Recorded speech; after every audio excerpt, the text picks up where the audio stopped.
It started in a place that didn't ask for much of anyone. The corner cafe across from the laundromat, where the espresso machine hissed like it was bored of everyone's stories. I'd been going there on Thursday afternoons, mostly because it was quiet enough to think and loud enough not to feel alone. I'd sit by the window, laptop open but untouched, scrolling through the same 3 playlists I never finished. She came in around 4. Always 4. At first, I didn't notice her. She blended in. Beige coat, dark hair pulled low, a small, deliberate kind of grace. She ordered the same thing each time. Half CAF latte, oat milk, 1 sugar. She'd stir it even after it stopped moving, like she didn't trust stillness. My friend's mom had brought her once, months ago, some PDA fundraiser or small-town dinner I only half remembered. "This is Mara," she'd said. "She's divorced now, but surviving." I'd just nodded, 22 and unqualified for anything resembling empathy. But now, she sat 3 tables over, reading a paperback whose spine had split clean through. I'd pretend to check my phone while she turned pages with the kind of patience you only get after losing something big. We didn't speak for weeks, just shared air. Then one afternoon, the cafe's speaker cracked mid-song. She looked up and laughed softly, one of those half-breath laughs, almost embarrassed it existed. I smiled before I could stop myself. "That sound," she said, glancing toward the ceiling. "It's like the place is sighing." "Yeah," I said. "Guess it's tired of hearing the same songs too." She smiled, polite, a little surprised. "You come here often?"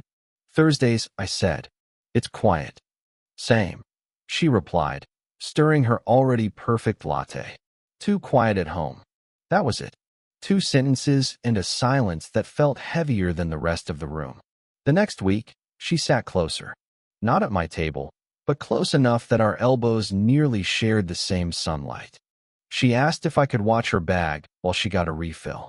I said yes, maybe too fast. Her book was face down on the table, the bell jar.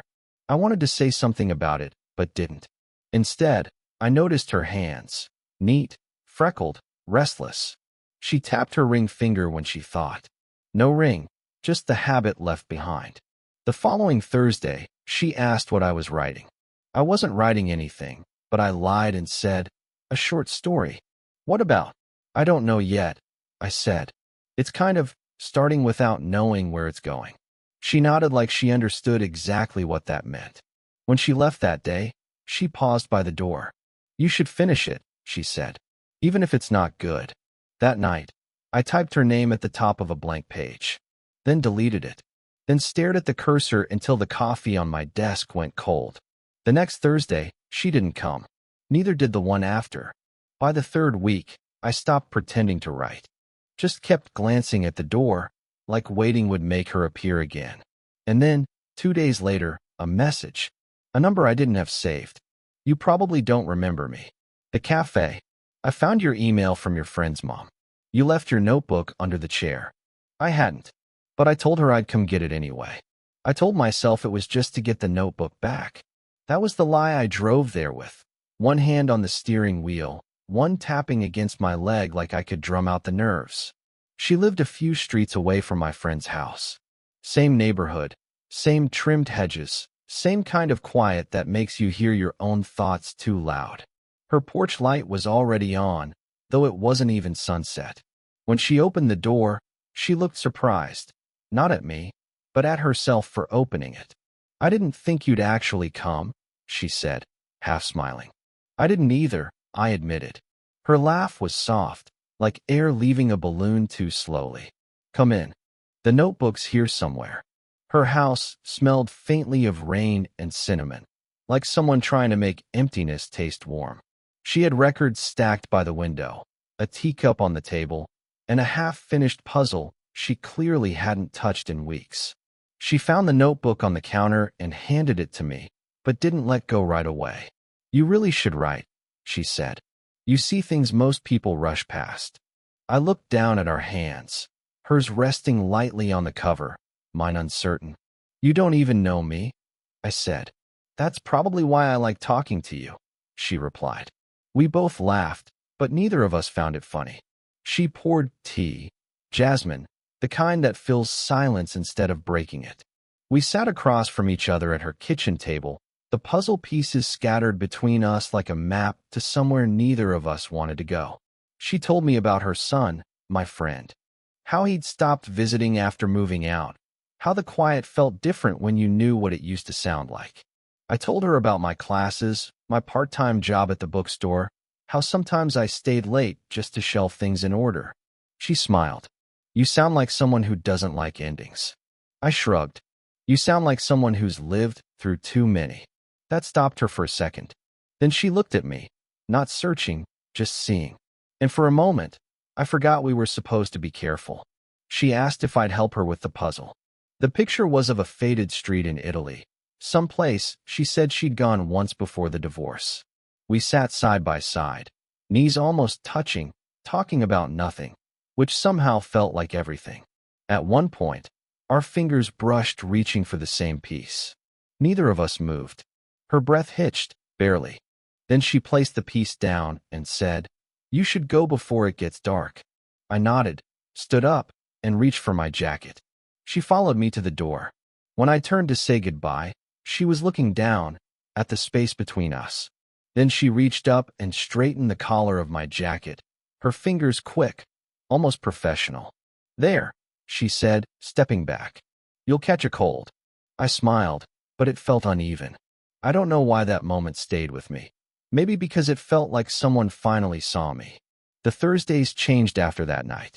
She didn't come to the cafe anymore, and I told myself that was fine, that I'd stop going too. But the next week, I was there again. Same seat, same playlist, just a new kind of silence. I'd started seeing her everywhere. Not actually her, but hints. Someone with her walk. A voice that sounded like hers ordering half CFO'd. Even her perfume, that faint, warm scent, caught in the air when someone brushed past. Then, one afternoon, she was there, at the counter, ordering tea instead of coffee. She looked tired, not in the way of someone who hadn't slept, but someone who'd been thinking too much. When she saw me, she hesitated, hand pausing mid-gesture. Then she smiled, just barely. "Hey," I said. "Hey," she echoed. We sat again, not across from each other this time, but side by side at the counter, close enough that our reflections shared a frame in the glass. "How's the writing?" she asked. "Unfinished," I said. "Like most things lately." She smiled at that, small and sad. Maybe unfinished things are safer. I didn't answer. We just sat there, the noise of the cafe filling in what we couldn't. Then my phone buzzed. A text from her son. "You around this weekend? Mom's been kind of weird lately, LOL." I turned my screen down before she could see. "Everything okay?" she asked. "Yeah," I lied. "Just work stuff." Her eyes lingered on me longer than they should have. "You're not a very good liar." "I'm learning," I said. She laughed softly. "Don't. It's a waste of time." When she reached for her cup, our elbows brushed again. My pulse jumped. Not dramatic, just that small, electric awareness that she was there. "I should probably go," she said suddenly, setting her tea down too fast. A drop spilled on the counter. She wiped it with a napkin like she needed something to do. I don't know. Errands." I nodded, pretending I didn't notice her voice shake on that last word. She stood, then stopped. "You remind me of someone I used to know," she said. "He used to ask too many quiet questions." "What happened to him?" "He grew up." She smiled, but it didn't reach her eyes. When she turned to leave, I almost let her go. Almost. But something in me, stupid or brave, I still don't know, made me reach out and catch her wrist. Just lightly. Not enough to stop her, just enough for her to feel. She looked down at my hand, then up at me. Neither of us spoke. I could see the thought flicker across her face. This shouldn't be happening. And yet she didn't pull away. Not right away. When she finally did, it was slow, deliberate. Her voice was quiet when she said, "You don't know what you're doing." "Maybe not," I said. "But neither do you." For a second, I thought she'd answer. Thought she'd step closer. Instead, she whispered, "Don't make me the reason you get lost," and walked out into the afternoon light. I sat there long after she left, staring at the reflection in the glass. Two empty cups, side by side, cooling at the same pace. We didn't see each other for a while after that. Weeks, maybe. Time blurred when you were trying too hard not to think. Then she called. No text, no warning, just her name lighting up my phone on a Wednesday night. Hey, she said, her voice lower than usual. Are you busy? I wasn't. Of course I wasn't. She wanted to walk, said the house felt too full of old air. I met her by the park, the one near the river where the lamps leaned and the benches tilted like they were tired of standing straight. It was early evening, the sky fading into that kind of blue that feels both alive and over. We walked without saying much, her hands tucked into her coat pockets, mine pretending not to want to reach for hers. You stopped coming to the cafe? I said finally. You stopped writing, she said back. Maybe I was waiting for the story to end. She smiled faintly. Maybe it already did. We sat on a bench overlooking the water. The silence between us wasn't awkward. It was something else. Like both of us knew we'd run out of excuses to stay on our sides of it. She sighed, watching the ripples. My son mentioned you the other day. That made my chest tighten. Oh. She nodded. He said you've been quiet lately. Different. I didn't know what to say. Every word felt too fragile to set between us. Mara, I started but stopped. She looked at me. Say it. I can't. She let out a short breath. Then I will. Her voice trembled just enough to feel real. This, whatever this is, shouldn't exist. You're too young. And I'm lonely, I said, before I could stop myself. Her eyes met mine. Don't make me sound like a cliché. You're not, I said quietly. You're just human. She laughed, but it cracked in the middle. You make it sound like that's a good thing. It is, I said. At least when you let someone see it. We sat there, both looking anywhere but at each other. The lamplight caught the edge of her hair, a shimmer of gold against the gray. I wanted to remember her like that. Calm, complicated, beautiful in the kind of way that hurt. You know what the worst part is? She said finally. You make me forget to be careful. I swallowed hard. And that's bad. It's dangerous. Her hand brushed mine, not by accident this time. Just a ghost of contact, a silent dare neither of us took. We stayed like that, fingers almost touching, watching the river move in slow, indifferent patterns. Then she turned toward me, eyes searching. If we keep doing this, she whispered, what do you think happens next? I didn't answer, because for the first time, I wasn't sure if I wanted to know. She disappeared again. No warning this time. No text, no call, not even the faint trace of her perfume in the cafe air. Just absence. The kind that leaves a noise behind. At first, I told myself she was busy, that it was normal, that maybe we'd both needed the distance we never agreed to take. But a week passed. Then two. And then, one morning, I saw her, not at the cafe, but outside the bookstore where I worked. She wasn't alone. A man stood beside her, gray suit, clean-shaven, the kind of posture that belonged to people who hadn't lost much. They weren't touching, but they didn't need to. The air between them was familiar. He said something that made her laugh, that soft, guarded kind of laugh I'd only ever half-earned. She looked lighter with him. Or maybe I just wanted to believe that. When she noticed me through the window, her smile faltered. Just a flicker, like she'd remembered a secret she shouldn't have told. She didn't come in, just nodded once, polite, distant, and walked away with him. That night, I drafted a message. Deleted it. Then another. Deleted that too. I saw you today. You look happy. Was he the one you forgot to mention? None of them felt right. Or fair. Or mine to ask. Days went by. The seat she used to take stayed empty. I stopped choosing the table by the window. The quiet wasn't the same. It had shape now, a name, a time, a face. Then, late one evening, I got a voicemail. Her voice. Soft. Careful. Hey, I didn't mean for you to see that. He's an old thing. Not important. I didn't want to explain it. You don't owe me anything. You never did. I just wanted you to know that. And then she hung up. No goodbye. No call me. Just static and breath. I listened to it more than I should have. trying to catch something between the words. A pause. A sigh. Anything that meant she hadn't already chosen to disappear again. The next day, I went to the cafe anyway. Her cup, the one she always used to take, was on the counter, clean, upside down. I stared at it for too long before sitting somewhere else. I typed another message that night. If you wanted me to stop, you could have just said so. I didn't send it, because it wasn't anger I felt. Not exactly. It was something quieter, a kind of stillness that made everything else sound far away. I didn't feel heartbroken. I felt paused, like life forgot to finish the sentence.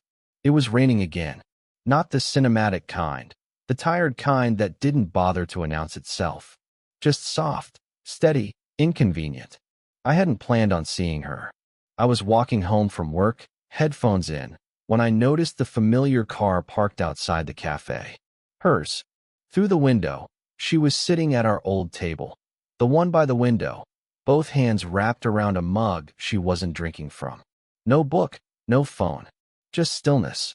I almost kept walking. I really did. But then she looked up, and somehow, despite the rain, despite the glass, her eyes met mine. So I went in. She smiled, a small, weary thing. You look different, she said. I stopped waiting for you, I said. Then, after a beat, didn't work. She nodded slowly. I didn't mean to disappear. I know, I said. You just didn't mean to come back either. We sat there for a while, the silence fitting us like something custom-made. The rain softened outside.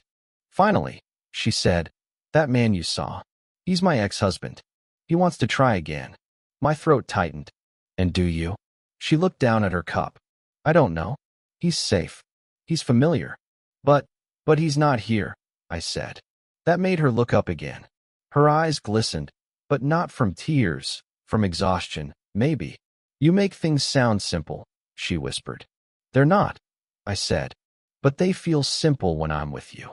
She exhaled through her nose, almost a laugh. You shouldn't say things like that. You'll make it harder. I don't know how to make it easy, I said. Her hands tightened around the mug. You're 22. You're supposed to fall in love with people who don't know how to load a dishwasher yet, not someone who keeps her divorce papers in the top drawer. Maybe, I said quietly.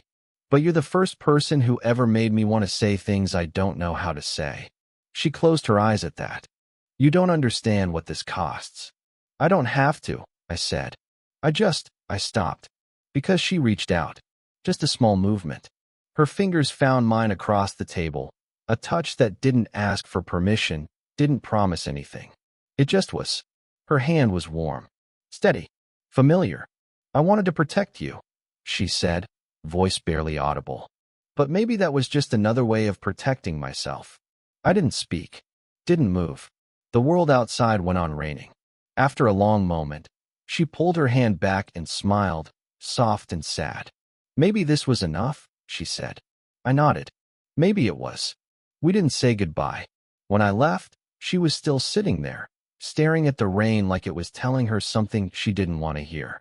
And as I walked home, I realized she hadn't said no. She just said okay. It's strange how life settles after a storm. Not with fanfare, just quieter mornings that stop hurting. A year passed, maybe a little more. I finished school, moved across town, and found a new coffee shop, smaller, cheaper, with a shaky ceiling fan that hummed like it had stories of its own. I still came on Thursdays. Some habits don't end, they just evolve. The first time I saw her again, it was 8:47 a.m. I remember because the clock on the wall ticked just as I looked up, and she was standing there, coat still beige, hair tied the same way, eyes a little softer. She smiled like we were just continuing a paused conversation. Tea or coffee this time? I asked. Half CAF, she said, smiling. Old habits. We didn't talk about the year between us, the calls never made, the messages typed and deleted, the bench by the river that belonged to another season. Some things don't need retelling. They just wait for you to come back ready. We sat by the window again. Same table, same sun creeping across the wood. She told me she hadn't gone back to her ex. I tried, she said, stirring her tea. But it felt like pretending to fit into an old coat that doesn't close anymore. I nodded. Maybe it was never supposed to. She looked up. You sound older. I'm not, I said. Just tired in better ways. She laughed, a small, real sound that shook off the dust between us. We didn't need to define anything. She was still her, steady, thoughtful, a little sad. I was still me, restless, wanting, learning. But when she reached across the table to hand me her spoon, our fingers brushed again, and it didn't feel wrong anymore. It just felt familiar. The river bench came back into view weeks later. We met there sometimes after work. Not every day, not every week. Just enough. She'd bring tea. I'd bring bad jokes and a thermos of coffee gone cold. We talked about nothing, the kind of nothing that makes time move gently. Sometimes she'd fall quiet, watching the water. Once, she said, "Do you ever think we were supposed to meet later?" I thought about it for a long time, then said, maybe later wouldn't have changed anything. We just needed to live through the before first. She smiled at that, reached over, straightened the collar of my jacket, the same way she had the first time. Except this time, her hand stayed a second longer. No confessions, no declarations, just warmth, the kind you stop questioning. When we got up to leave, I looked back at the bench, the faint indent where we'd been sitting side by side. Some endings don't close. They just stay open enough to feel real. And maybe that's what peace looks like, not forgetting, but remembering gently. Did this story stay with you? Tell me below, what kind of quiet, real love stories do you want to hear next?